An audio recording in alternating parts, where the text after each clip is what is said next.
Good morning बच्चों, कैसे हो आप। तो भाई हमारा जो चैप्टर था छठा, रासायनिक अभिक्रिया और उत्प्रेरक, वो आज कल कंप्लीट कर लिया था, मतलब पिछले वीडियो में। और थोड़ी सी आपको शिकायत होगी, मैं 2-4 दिनों से वीडियो नहीं डाली थी। वो कुछ तो छुट्टी पड़ गई थी, एक तो 15 अगस्त की और एक संडे की। कुछ 2 दिन पहले मेरी तबीयत थोड़ी खराब हो गई थी, बुखार सा हो गया था, इस चक्कर में वीडियो नहीं डाल पाया था। अब चैप्टर हमारे केमिस्ट्री के भी 5 हो गया, छठा हो गया, और फिजिक्स के हमने पहले ही कंप्लीट कर लिए थे, 9वां, 10वां और 11वां। ठीक है, तो अब मेरा थोड़ा सा दिमाग थोड़ा सा ये हो रहा है कि क्या पढ़ाया जाए, कौन सा चैप्टर तुमको स्टार्ट कराया जाए। ठीक है, कि अब जितने भी चैप्टर हैं थोड़े से, अब केमिस्ट्री के तो तुम्हारे 2 चैप्टर रह गए, 7वां और 8वां। तो कौन सा चैप्टर स्टार्ट करें मेरे समझ में नहीं आ रहा। आपको कुछ आइडिया? तो तुम्हारा एक तो 7वां चैप्टर रहा है केमिस्ट्री का, और एक 8वां चैप्टर है। 7वां चैप्टर जो है वो परमाणु थोड़ा बड़ा है, उसकी वीडियो काफी ज्यादा लेंथी बनेगी, बड़ी बनेगी, और थोड़ा समझने में दिक्कत आएगा। वैसे 7वां और 8वां दोनों चैप्टर हैं वो आपस में एक दूसरे से रिलेटेड ही हैं। ठीक है, 7वां चैप्टर समझ में आएगा तभी 8वां चैप्टर समझ में आएगा। ठीक है, मतलब थोड़ा बहुत है जो पढ़ना पड़ेगा तुमको। ठीक है, तो कौन सा स्टार्ट करें समझ में नहीं आ रहा है। तो मेरे ख्याल से अपन 7वां पार्ट स्टार्ट कर दे, क्योंकि वो तो करना जरूरी है, क्योंकि जब 8वां सवाल पार्ट स्टार्ट होगा। और 7वें 8वें दोनों को नहीं पढ़ाएं फिर हमारी केमिस्ट्री बीच में से हट जाएगी, क्योंकि फिर नए चैप्टर बायो के या फिर एनवायरनमेंट वाले जो हैं तुम्हारे पीछे वाले, वो स्टार्ट करने पड़ेंगे। तो क्या स्टार्ट करें? 7वां स्टार्ट करें। ठीक है, तो आज 7वें चैप्टर के बारे में तुमको बता देता हूँ। वैसे देखो, कोई न्यूमेरिकल नहीं है, कोई कुछ नहीं है, केवल थ्योरेटिकल पोर्शन है। ठीक है, तो 7वां चैप्टर मैं तुमको बता देता हूँ। तो चैप्टर नंबर 7, जिसका नाम है परमाणु सिद्धांत, तत्वों का आवर्त वर्गीकरण,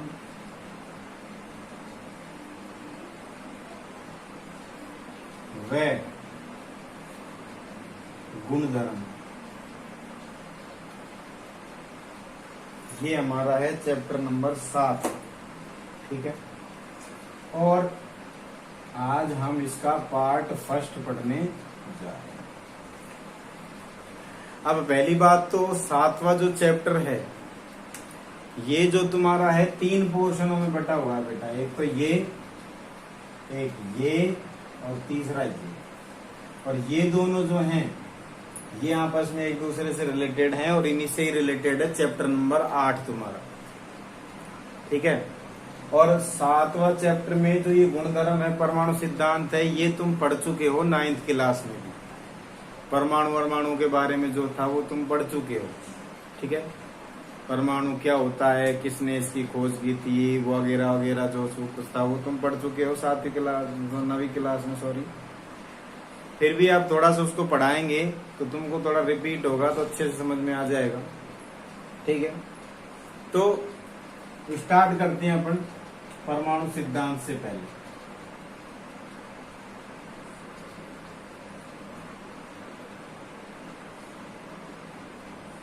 तो बेटा परमाणु सिद्धांत में सबसे पहले परमाणु के बारे में बात करते हैं। परमाणु की संरचना या परमाणु होता क्या है पहले।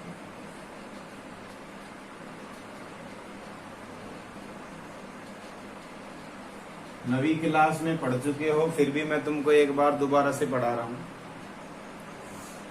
परमाणु क्या होता है?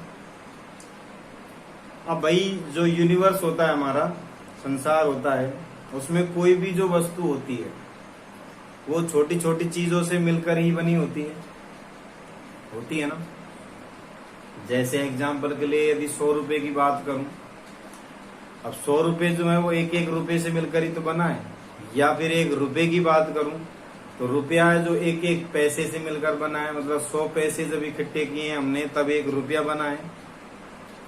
तो मैं अगर कहूं कि रुपया जो है उसकी सबसे छोटी इकाई जो है, मतलब एक पैसा, वो क्या है, वो काम करता है परमाणु का। मतलब जैसे 100 रुपए हैं, 100 रुपए की सबसे छोटी इकाई मैं 1 रुपया मान लेता हूं, 1 रुपया जो है वो सबसे छोटी इकाई है। तो ऐसे ही कोई भी जो पदार्थ बना है वो सब, चाहे कोई सा भी पदार्थ हो, ठोस, द्रव, गैस, कैसा भी हो, वो जो पदार्थ है वो एक छोटी छोटी चीजों से मिलकर बना होता है।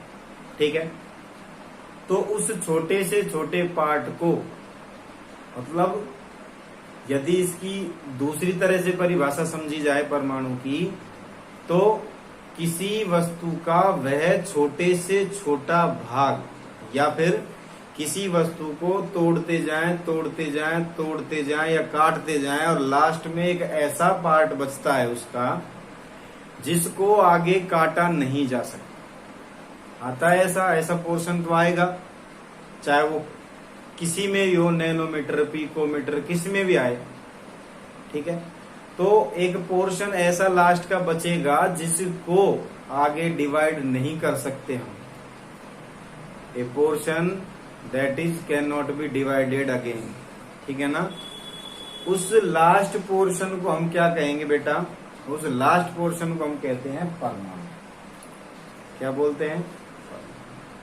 तो ये बात जो थी वो सबसे पहले एक दार्शनिक हुआ करते थे, महर्षि कणाद नाम के। कौन थे? एक महर्षि कणाद नाम के दार्शनिक हुआ करते थे,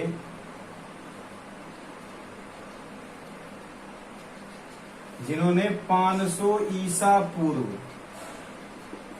इस बारे में हमको बताया था कि किसी वस्तु को या किसी पदार्थ के छोटे छोटे टुकड़े किए जाएं तो अंत में एक ऐसा पदार्थ बचता है जिसको हम आगे बांट नहीं सकते, आगे काट नहीं सकते, आगे डिवाइड नहीं कर सकते। उस अविभाज्य कण को क्या कहते हैं? परमाणु कहते हैं। किसने कही ये बात? महर्षि कणाद ने कही। अब भाई 500 ईसा पूर्व पहले तुमको पता है कोई ऐसा कुछ तो था नहीं जिससे इस बात को प्रूव किया जाए। अब तो आजकल साइंटिस्ट हर चीज को प्रूव कर देते हैं, तो पहले ऐसा कुछ नहीं था जिससे कि ये अपनी बात को प्रूव कर दे। मुंह से जो बात बोल दी थ्योरेटिकली उसको प्रूव नहीं किया जा सकता था। पहले इंस्ट्रूमेंट वगैरह नहीं थे, कुछ भी नहीं था ऐसा। तो महर्षि कणाद की बात जो थी उसको किसी ने सीरियसली नहीं लिया। ऐसा ही कुछ एक और था, पकुधा का व्याम नाम का।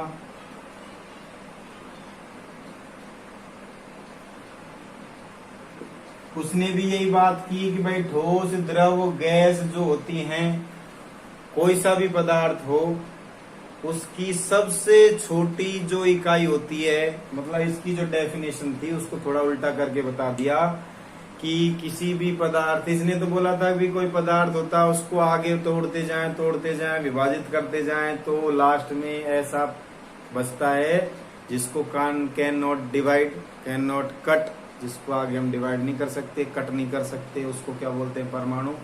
और इसका जस्ट अपोजिट बता दिया पकुधा। मतलब कहने का मतलब दोनों की बातें सेम थी, बस थोड़ा सा उल्टी करके परिभाषा बता दी। इसने ये बोल दिया कि ठोस, द्रव, गैस तीनों में से ऐसा कुछ होता है कि जो सबसे छोटा पोर्शन होता है उसको परमाणु कहते हैं। तो ये तो रही इन दोनों की बात, बट दोनों के पास में प्रूवमेंट करने के लिए कुछ नहीं था, केवल इनके पास थी थ्योरी।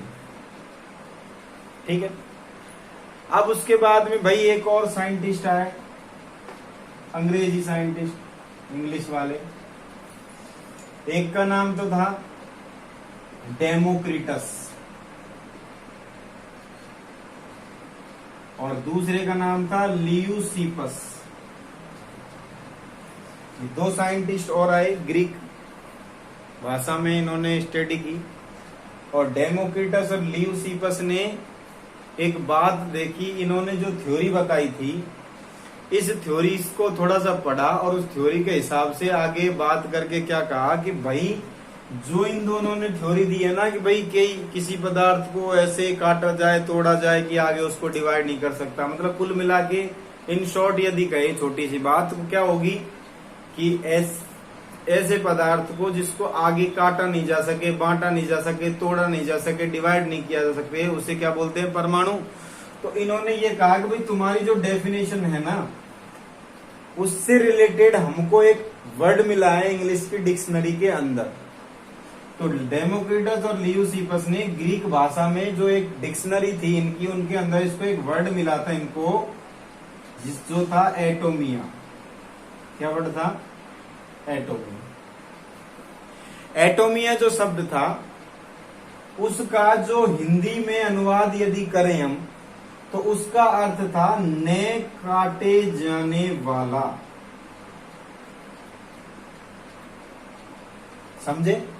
मतलब इन्होंने डेमोक्रिटस लियूसिपस ने बताया था कि हमारी ग्रीक भाषा में डिक्शनरी के अंदर एक वर्ड है एटोमिया, जिससे हिंदी में यदि उसका मतलब हम अनुवाद करें तो अर्थ क्या निकलता है कि न काटे जाने वाला। न काटे जाने वाला जिसको आगे काटा नहीं जा सके, जिसको आगे तोड़ा नहीं जा सके, जिसको आगे डिवाइड नहीं किया जा सके। और यही बात तो इन्होंने कही थी महर्षि कणाद ने पकुदा काव्याम ने कि भाई परमाणु क्या होता है? परमाणु वो होता है जिसको आगे डिवाइड नहीं किया जा सकता, तोड़ा नहीं जा सकता। तो कुल मिला के बात वही निकली जो इनकी थी। हिंदी में तो इन्होंने नाम दिया था परमाणु, तो इंग्लिश में फिर इसका नाम क्या बन गया? एटोमिया शब्द से एक वर्ड ले लिया इन्होंने, एटम। ATOM। एटम है ना कि आइटम। ठीक है, बहुत सारे बच्चे आइटम बोलेंगे इसको। आइटम वो ठुमके लगाने वाली आइटम नहीं है, वो आइटम ये होती है ITEM, और ये होता है एटम, ATOM। ठीक है, तो इंग्लिश में भी इसका नाम पता लग गया हमको कि भाई जो सबसे छोटा पार्ट होता है किसी वस्तु का, जिसको आगे हम तोड़ नहीं सकते, डिवाइड नहीं कर सकते, उसको हम क्या बोलते हैं? हिंदी में तो बोलते हैं परमाणु और इंग्लिश में बोलते हैं उसको एटम।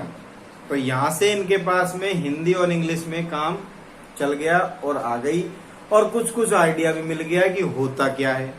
बट इनकी सबकी एक ही प्रॉब्लम थी, वो क्या थी कि भाई ये इस बात को प्रूव नहीं कर पाए, थ्योरी जो इन्होंने दी थी उसको। ठीक है, तो भाई इनका सब कुछ जो था वो खत्म हो गया, इनकी किसी ने बात नहीं मानी। जो थी वो ये बात थी भाई प्रूव नहीं कर पाए। अब उसके बाद में शुरू होता है प्रूवमेंट का दौर। ये तो ईसा पूर्व पहले की बात थी, उसके बाद सन में बात करते हैं। तो 1 मिनट रुको, मैं डस्टर लेके आता हूँ। ठीक है,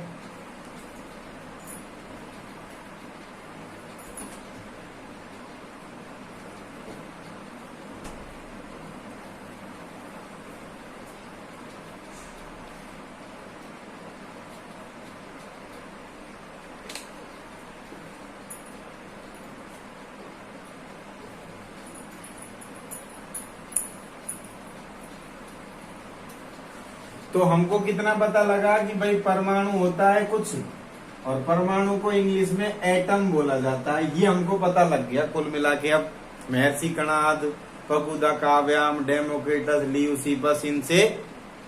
ठीक है, अब आया एक डॉल्टन। डॉल्टन नाम का साइंटिस्ट आया, जॉन डॉल्टन जिसका पूरा नाम था। इसने 1808 के अंदर, कहा वो ईसा पूर्व की बात थी, कहा ये 1808 की बात आ गई। तो जॉन डाल्टन ने 1808 में परमाणु की बात उठाई और परमाणु के ऊपर एक सिद्धांत दे दिया, परमाणु सिद्धांत। तो इसको किस नाम से जानने लग गए कि जॉन डाल्टन या डाल्टन का परमाणु सिद्धांत, इस नाम से हम इसको जानने लग गए। ठीक है, तो जॉन डाल्टन ने जो अपना परमाणु सिद्धांत दिया, अब थ्योरी तो सबको पता ही लग गई क्या होती है, प्रूवमेंट की बात थी। तो प्रूवमेंट के लिए क्या देखते हैं, ये कर पाया नहीं कर पाया प्रूवमेंट, अभी तो बताना ठीक नहीं होगा। इसने क्या क्या बताया परमाणु के बारे में? तो इसने जो परमाणु सिद्धांत दिया था वो 3 बातों को लेकर दिया था। इसने अपने सिद्धांत के अंदर 3 बातें बताई थी। पहली तो बताई थी रासायनिक संयोजन,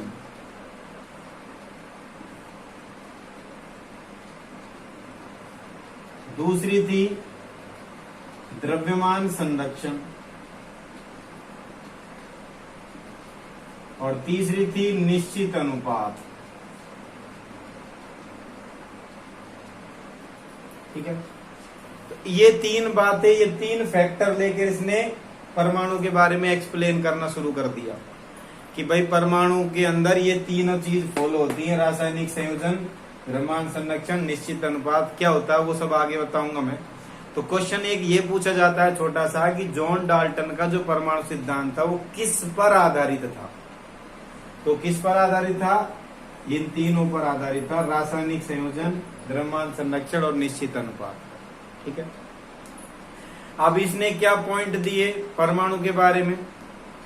अब भाई जो बाद में साइंटिस्ट आता है उसको पुराने जो साइंटिस्टों ने खोज कर ली, जो बात बता दी, उसका तो बेनिफिट मिलता ही है। तो इसने परमाणु के ऊपर 6 पॉइंट बताए हमको, परमाणु क्या होता है क्या नहीं होता उसके ऊपर। 1 2 3 4 5 6 हो गए 6। अब बताता हूँ क्या था। पहला पॉइंट क्या था?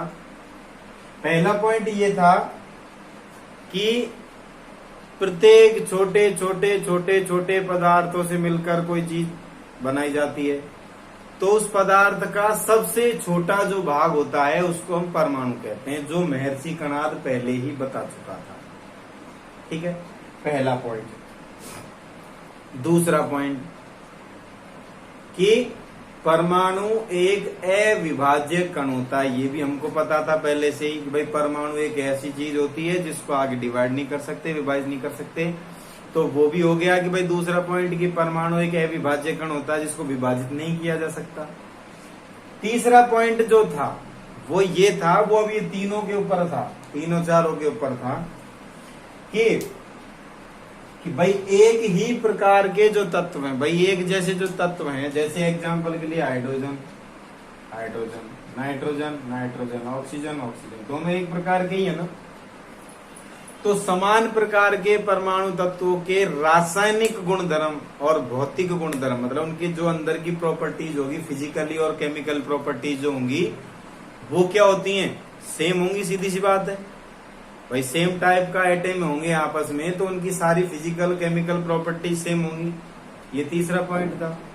चौथा पॉइंट थोड़ा इसका अपोजिट था कि भाई डिफरेंट टाइप के जो एटम्स होंगे, अलग अलग प्रकार के जो तत्व होंगे, परमाणु होंगे, उनके रासायनिक और जो भौतिक गुणधर्म वो भी अलग अलग, मतलब फिजिकल और केमिकल जो इनकी जो प्रॉपर्टीज होगी वो डिफरेंट होगी। और ऑब्वियसली सीधी सी बात है भाई, होंगी।